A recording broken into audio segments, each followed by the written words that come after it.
ISL এর salary cap এটা নিয়ে অনেক কমেন্ট পেয়েছিলাম, অনেকেই প্রশ্ন করেছিল এবং অনেকেই বলেছিল একটা ভিডিওর মাধ্যমে যদি বুঝিয়ে দেন যে স্যালারি ক্যাপের বিষয়টা কি আছে।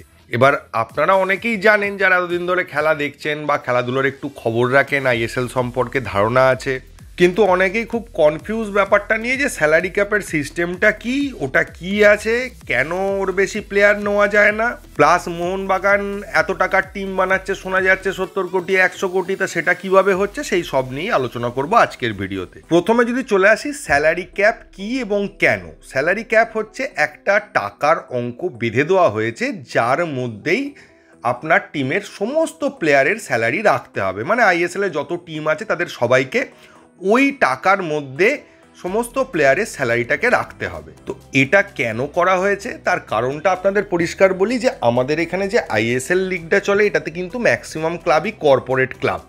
এবার কোনো ক্লাবের ক্ষমতা আছে প্রচুর টাকা ইনভেস্ট করার, আবার কিছু ক্লাব ভেবে নিয়েছে যে তা এই টাকার একটা অ্যামাউন্ট তারা ধরে রেখেছে, তার বেশি টাকা তারা এই ফুটবলের পেছনে খরচ করবে না। এবার কোনো ক্লাব যদি ধরুন কোনো লিমিট না থাকতো, 100 কোটি টাকা 150 কোটি টাকার টিম বানিয়ে ফেলে, তাহলে বাকি ক্লাবগুলো তার সঙ্গে পেরে উঠবে না এবং আস্তে আস্তে ইন্টারেস্ট হারাবে। কারণ প্রত্যেক বছর তারা জানে ওদের সঙ্গে পারবো না, ওরা অনেক বেশি টাকার টিম, তো আস্তে আস্তে ইন্টারেস্ট হারিয়ে কর্পোরেটগুলো এই টুর্নামেন্ট থেকে সরে আসবে, যার ফলে অনেক ক্লাব উঠে যাবে। তো এই কারণের জন্য একটা ফিনান্সিয়াল ব্যালেন্স রাখার জন্য যে সমস্ত ক্লাবেরই কোয়ালিটি মোটামুটি একটা স্ট্যান্ডার্ডের হোক, তার আশেপাশে হোক, খুব বেশি ডিফারেন্স যেন না থাকে বাকি ক্লাবেদের সঙ্গে, এই সব কারণগুলোকে মাথায় রেখেই এই স্যালারি ক্যাপটা করা হয়েছে। এবার গত বছর পর্যন্ত, মানে গত বছরের আগে পর্যন্ত 2023-24 সালের সিজন পর্যন্ত এটা ছিল 16.5 করোড় বা 16.5 কোটি টাকা। সেটা গত বছর থেকে বেড়ে হয়েছে 18 কোটি টাকা। এবার প্রশ্ন হচ্ছে তাহলে কি সব ক্লাবকেই 18 কোটি টাকার মধ্যেই টিম করতে হবে, সবার স্যালারি 18 কোটি টাকার মধ্যেই রাখতে হবে? না, এখানে একটা ছাড় আছে। এটা আগে ছিল মার্কি প্লেয়ার আপনি একজন সই করাতে পারবেন। তো সেই মার্কি প্লেয়ারের ক্রাইটেরিয়া কি আছে? ক্রাইটেরিয়া হচ্ছে দেশ, মানে সারা পৃথিবীর বিখ্যাত লিগগুলোতে অন্তত কিছু একটা নির্দিষ্ট ম্যাচ আছে সেটা খেলতে হবে, তার দেশকে রিপ্রেজেন্ট করতে হবে, world cup, euro cup, Copa America এই ধরনের টুর্নামেন্টে অংশগ্রহণ করতে হবে, তবে সেই প্লেয়ারকে মার্কি প্লেয়ার হিসেবে গণ্য করা হবে। এবং মার্কি প্লেয়ারের সাইনের ক্ষেত্রে কোনো টাকার বাধা নিষেধ নেই। মানে একটা প্লেয়ারকে আপনি যত ইচ্ছে টাকা, সে 100 কোটি টাকা দিয়ে কি 200 কোটি টাকা দিয়েও একটা প্লেয়ারকে আপনি নিতে পারেন। এবার মার্কি প্লেয়ারের ক্ষেত্রে সমস্যা যেটা হলো, রুলটা তো এআইএফএফ বা এফএসডিএল করেছিল, কিন্তু ক্লাবেরা প্রথম দিকে ইন্টারেস্টেড থাকলেও পরের দিকে বুঝলো যে এতে কোনো লাভ হচ্ছে না। তার কারণ হচ্ছে যে ধরনের প্লেয়ারকে মার্কি প্লেয়ার বলা হচ্ছে তাকে যদি ভারতবর্ষে নিয়ে আসা হয়, তারা একদম রিটায়ার করার আগে বা ইউরোপিয়ান ফুটবলে হয়তো রিটায়ার করেই যেত থাকলে, কিন্তু আরও খেলতে চাইছে, তাই তাকে এক্সটেনশন পিরিয়ডে এখানে নিয়ে আসা হচ্ছে। তার কিছু অভিজ্ঞতা সে প্লেয়ারদের সঙ্গে শেয়ার করতে পারছে, কিন্তু তার সঙ্গে খেলার ফলে যে প্লেয়ারদের স্কিল বেড়ে যাচ্ছে বা প্লেয়ারদের খুব উন্নতি হচ্ছে সেটা কিন্তু হচ্ছে না, কারণ সেই প্লেয়ার অনেক স্লো হয়ে যায় যখন এখানে আসছে। এবং এর ফলে মার্কি প্লেয়ার নেওয়ার অত টাকা দিয়ে, এক মার্কি প্লেয়ার নিতে গেলে অনেক বেশি টাকা ইনভেস্ট করতে হচ্ছে, কারণ সেই প্লেয়ারটা হয়তো 200-300 কোটি টাকায় কোনো সময় খেলতো, তার স্যালারি কমতে কমতে কত দাঁড়াবে, সেটা তো আর 3-4 কোটিতে দাঁড়াবে না কোনো দিন। ফলে মিনিমাম 10-12 কোটি টাকা হলেও দিয়ে তাদেরকে আনতে হচ্ছে, এবং আনার ফলে সেই মানে আশানুরূপ ফলটা পাওয়া যাচ্ছে না। এর ফলে আইএসএল এর কোনো টিমই প্রায় মার্কি প্লেয়ার নেওয়ার ব্যাপারে ইন্টারেস্টেড ছিল না। বেশ কিছু বছর ধরে তারা কোনো মার্কি প্লেয়ার নিচ্ছিল না। তো এই রুলটাকে গত বছর চেঞ্জ করা হলো, চেঞ্জ করে বলা হলো মার্কি প্লেয়ার কোনো ব্যাপার নয়, মার্কির কোনো জায়গা নেই, দুটো প্লেয়ারকে প্রত্যেকটা টিম নিতে পারবে যাদের স্যালারিটা এই 18 কোটি টাকার স্যালারি ক্যাপের বাইরে রাখতে পারে। মানে মার্কি একটা উঠে গেলেও দুটো প্লেয়ার নেওয়ার অপশান খুলে গেল, যেখানে যত ইচ্ছে টাকা ইনভেস্ট করে দুটো প্লেয়ারকে নেওয়া যায়, সেটা ডোমেস্টিক হতে পারে, ইন্টারন্যাশনাল প্লেয়ার হতে পারে। এবার মোহনবাগান সেই জায়গাটার ফায়দা তুলে বলতে পারেন বা এই নিয়মটাকে কাজে লাগিয়ে আপুইয়া এবং জেমি ম্যাকলারেন এদের দুজনের স্যালারিটাকে এর বাইরে রেখে দিয়েছে। ফলে আপুইয়া আর ম্যাকলারেনের স্যালারিটা স্যালারি ক্যাপের মধ্যে ধরা হবে না, তাদের যত ইচ্ছে টাকা দিতে পারে সেই টাকাটা এর মধ্যে কাউন্ট হচ্ছে না। এবার নেক্সট আপনাদের প্রশ্ন যেটা ছিল যে 18 কোটি টাকার যদি টিম বানাতে হয়, মানে 18 কোটির মধ্যে যদি দুটো প্লেয়ার বাদ দিয়ে বাকি স্যালারি রাখতে হয়, তাহলেও মোহনবাগানের টিমের ভ্যালু কি করে 70 কোটি বা অতটা দেখাচ্ছে? এখানে একটা গল্প আছে। ব্যাপারটা হচ্ছে এরকম, প্লেয়ারদের স্যালারিটাকে দুটো ভাগে ভাগ করা হয়েছে। একটা হচ্ছে তার নর্মাল স্যালারি, যেটা সে হাতে পাবে, যেটা স্যালারি ক্যাপের মধ্যে গণ্য করা হবে।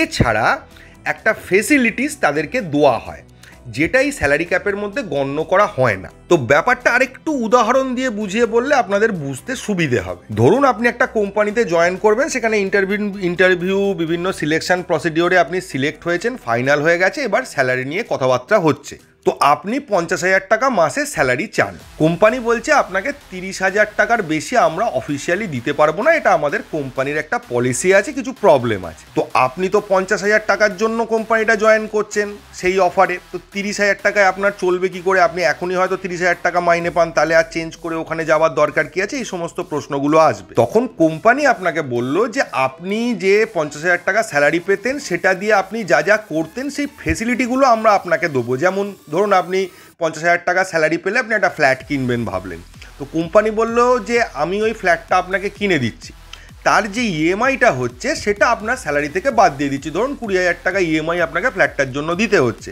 আপনি ফ্ল্যাটটা কিনতে নিয়ে আপনার স্যালারি দিয়ে, আপনাকে স্যালারি দিয়ে কিনতে হবে না, আমি আপনাকে কিনে দিচ্ছি, তার বদলে আপনার মাইনে থেকে 20,000 টাকা বাদ দিয়ে দিন, মানে 50 থেকে 20 বাদ দিয়ে দিন, তাহলে 30 হচ্ছে। তো 30 করে আপনাকে স্যালারি দেবো, তার সঙ্গে ফ্ল্যাটটা আপনাকে দিয়ে দেবো। সেটা ফ্ল্যাটের জায়গায় গাড়ি হতে পারে, আপনার বেড়াতে যাওয়ার কিছু হতে পারে। আপনি কোথাও বেড়াতে যেতে চান, বললো আপনার বেড়াতে যাওয়ার সমস্ত খরচ কোম্পানি বহন করবে, এবং আপনার যে মাসে মাসে 20,000 টাকা করে আপনাকে কম পাচ্ছেন, সেই টাকাটা আমি আপনাকে বেড়াতে যাওয়ার খরচ দিয়ে বাকি কিছু আপনাকে ফেসিলিটি দিয়ে সেটা অ্যাডজাস্ট করে দেবো। তো ঠিক এইভাবে, এই নিয়মে বা এই রকমভাবে মোহনবাগান প্লেয়ার বলুন বা বাকি আইএসএলের টিমগুলোর প্লেয়ারদের বলুন, 18 কোটি টাকার স্যালারি ক্যাপের মধ্যে অ্যাডজাস্ট করা হয়। অ্যাকচুয়ালি তাদের স্যালারি অনেক বেশি থাকে, বাকি টাকাটা এদিক ওদিক থেকে তাদের অ্যাডজাস্ট করে ফেসিলিটিস দিয়ে দেওয়া হয়। সেই কারণের জন্যই বলা হয় যে মোহনবাগান অ্যাকচুয়ালি ফেসিলিটিস আর স্যালারি সব শুদ্ধ দিয়ে যে টিমটা তৈরি করেছে, সেই টিমটার ভ্যালু এরকম 70 কোটি টাকার কাছাকাছি। কিন্তু প্লেয়ারদের আপুইয়া এবং ম্যাকলারেন ছাড়া বাকি প্লেয়ারদের স্যালারি কিন্তু ওই অফিসিয়ালি 18 কোটি টাকার মধ্যেই।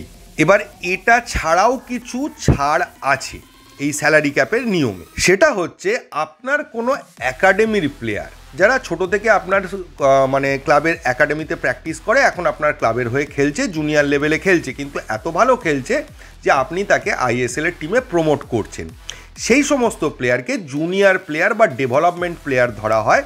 এই প্লেয়ারদের ক্ষেত্রে স্যালারি যেটা ক্লাব তাদেরকে দিচ্ছে সেটা স্যালারি ক্যাপের মধ্যে আনা হয় না। যেমন মোহনবাগানের সৌরভ ভানওয়ালা, দীপেন্দু বিশ্বাস, সুহেল আহমেদ ভাট, অভিষেক সূর্যবংশী, এরা হচ্ছে এই রকম ডেভেলপমেন্ট প্লেয়ার। তো এদের যে টাকাই স্যালারি দেওয়া হোক না কেন, সেটা কিন্তু স্যালারি ক্যাপের মধ্যে আসে না। তবে গ্লেন মার্টিন্সের বয়সী প্লেয়ারকে নিয়ে এসে তাকে জুনিয়র প্লেয়ারদের সঙ্গে খেলিয়ে জুনিয়র প্লেয়ার বা ডেভেলপমেন্ট প্লেয়ার দেখানো যাবে কি না, এই বিষয়ে কিন্তু আমার ধারণাটা ক্লিয়ার নয়, তাই আমি বলতে পারছি না। আপনাদের প্রশ্ন হয়তো থাকবে যে একটা বয়স্ক প্লেয়ারকে নিয়ে এসে আমি যদি জুনিয়র টিমে খেলিয়ে তাকে ডেভেলপমেন্ট প্লেয়ার দেখাই, সেটা অ্যাপ্লিকেবল হবে কি না, এটা সম্পর্কে আমার কিন্তু পরিষ্কার ধারণা নেই, আমি স্বীকার করে নিচ্ছি। এছাড়া আরও একটা জায়গায় ছাড় আছে, যে কারণের জন্য আপনার আনোয়ার আলী কেসটাতে ভুগেছিলাম বা তার বদলে অন্য প্লেয়ার নিতে পারিনি। সেটা হচ্ছে যে কোনো প্লেয়ার যদি লোনে থাকে কোনো টিমে, তাহলে লোন ডিলের ক্ষেত্রে আপনার যে প্লেয়ারের বদলে ওই প্লেয়ার এসছে তার স্যালারিটা স্যালারি ক্যাপের আন্ডারে থাকবে, কিন্তু যে প্লেয়ার লোনে এসছে তার স্যালারিটা থাকবে না। মানে আপনি একটা 1 কোটি টাকার প্লেয়ারকে লোনে দিয়ে তার বদলে যদি 5 কোটি টাকার প্লেয়ারকে নিয়ে আসেন, তাহলে আপনার ওই 1 কোটি টাকাটাই স্যালারি ক্যাপের মধ্যে থাকবে, যেটা আপনার প্লেয়ার আপনি সই করিয়েছিলেন। কিন্তু যে প্লেয়ারকে নিয়ে আসছেন সেই প্লেয়ারের স্যালারি ক্যাপটা থাকছে কিন্তু আবার যে টিম থেকে আপনি নিয়ে আসছেন সেই টিমের স্যালারি ক্যাপের আন্ডারে। তো সোয়াপ ডিল যখন হচ্ছে একটার বদলে আর একটা প্লেয়ার, তখন এই ব্যাপারটা হচ্ছে। যদি কোনো প্লেয়ারের বদলে না আনেন, এমনিই নিয়ে আসেন লোনে, তাহলে সেই প্লেয়ারও স্যালারি ক্যাপের আন্ডারে থাকছে না। এবং সেই কারণের জন্যই আনোয়ার আলী আর এখন রয়েছে গ্লেন মার্টিন্স, এরা দুজন মোহনবাগানের প্লেয়ার হলেও এরা লোনে ছিল, তাই জন্য এরা স্যালারি ক্যাপের আন্ডারে ছিল না বা নেই। তো আইএসএলের যে কোনো টিমকে টিম করতে গেলে এই সিস্টেমের মধ্যে থেকে এই রুলগুলো মেনটেন করেই টিমটা করতে হবে। তবে এবছর একটা চেষ্টা রয়েছে যে ফরেন প্লেয়ার বাড়ানোর ক্ষেত্রে, যদি সেটা বাড়ে তাহলে আমার ব্যক্তিগত ধারণা যে স্যালারি ক্যাপটাও কিন্তু আরেকটু বাড়তে পারে। তো এবছরের টোটাল সিজনটা শেষ হওয়ার পরই এটা নিয়ে ডিসিশন হবে এবং ফাইনাল ডিসিশন জানানো হবে যে আগের নিয়মই থেকে যাচ্ছে, মানে এখন যে নিয়মটা রয়েছে না, নতুন কোনো ইনক্লুশন হচ্ছে এই নিয়মে। আর কয়েকজন এশিয়ান কোটার প্লেয়ার নিয়ে ব্যাপারটা জিজ্ঞেস করেছিলেন যে হ্যাঁ, আগে নিয়ম ছিল 2023-24 সাল পর্যন্ত নিয়ম ছিল প্রত্যেকটা টিমে একটা করে এশিয়ান কোটার প্লেয়ার রাখতে হবে, যারা এশিয়ার কোনো দেশে জন্মেছে বা কোনো দেশকে রিপ্রেজেন্ট করে। সেই নিয়মটা গত বছর থেকে তুলে দেওয়া হয়েছে। এখন আর আইএসএলে কোনো টিমের কোনো এশিয়ান কোটার প্লেয়ার রাখার কোনো বাধ্যতা নেই। তো এই ছিল টোটাল স্যালারি ক্যাপের সিস্টেম, নিয়ম, যেভাবে টিমগুলো টিম করে তার সিস্টেমটা। আশা করি যারা আমায় প্রশ্নগুলো জিজ্ঞেস করেছিলেন, যাদের মনে ডাউট ছিল, সেগুলো ক্লিয়ার করতে পেরেছি এই ভিডিওতে। এইটুকুই। যদি ভিডিওটা ভালো লাগে তাহলে প্লিজ চ্যানেলটাকে সাবস্ক্রাইব করবেন। থ্যাংক ইউ, ধন্যবাদ এবং জয় মোহনবাগান।